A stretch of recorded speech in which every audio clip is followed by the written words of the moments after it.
નમસ્કાર દર્શક મિત્રો, આજે આપણે આવ્યા છીએ વાંકાનેરની મિલપ્લોટ ડબલ ચાલીની ગરબીમાં આવ્યા છીએ અને ત્યાં આજે માં ખોડિયાર માતાજીનો રાસ અત્યારે રમાઈ રહ્યો છે અને ત્યાં અત્યારે ખોડિયાર ઉપર જે ખોડિયાર માતાજી છે તે મગર ઉપર સવારી કરી અને બધા જ બહેનો સાથે આજે એક વેશભૂષાનો એક કાર્યક્રમ રાખવામાં આવેલ, જેની અંદરમાં રાત્રે આજે ખરેખર સરસ મજાની બે મગરો અને એની ઉપર અશ્વારી ખોડિયારમાંની અને એની બહેનો બધા જ સરસ મજાના નાની નાની બાળાઓ ખોડિયાર માતાજી બનેલ અને એની બહેનો બનેલ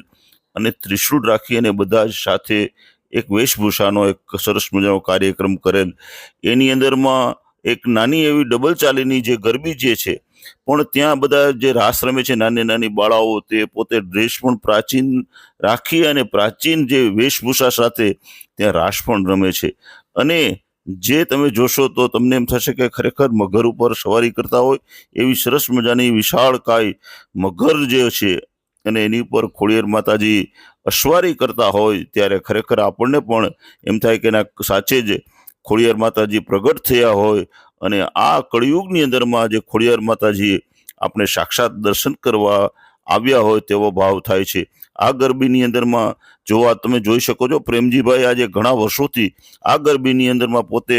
તન મન ધનથી મહેનત આપે છે અને એમના 3 થી 4 દીકરાઓ પણ આ ગરબીની અંદરમાં પૂરા તન મન ધનથી પોતે તહે દિલથી એની અંદરમાં સેવા આપી રહ્યા છે. જો નાની નાની આ બધી જ બાળાઓ પોતાનો ઓરિજિનલ પ્રાચીન જે વેશભૂષા છે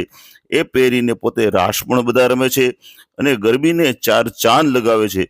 નાની એવી ગરબી છે ડબલ ચાલીની મિલપ્લોટની, પણ એની અંદરમાં વિશેષતા એ પણ છે, તમે જોઈ શકો છો, જો ડબલ ચાલીના બહેનો પણ ખૂબ મહેનત કરે છે અને એનો પણ સહયોગ ખૂબ સારો હોય છે. તો આવી એક નાની ગરબી છે, પણ એમાં વિશેષતા અને એમાં એકતા એટલી બધી છે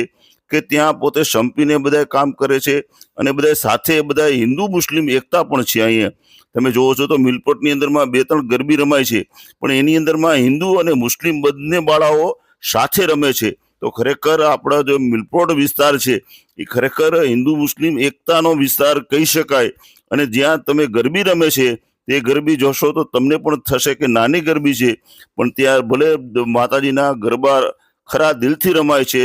અને અહીંયા જે આજની જે ખોડિયારમાંની અશ્વારી છે તે તમે જોશો તો ખરેખર તમને પણ મોજ આવી જશે.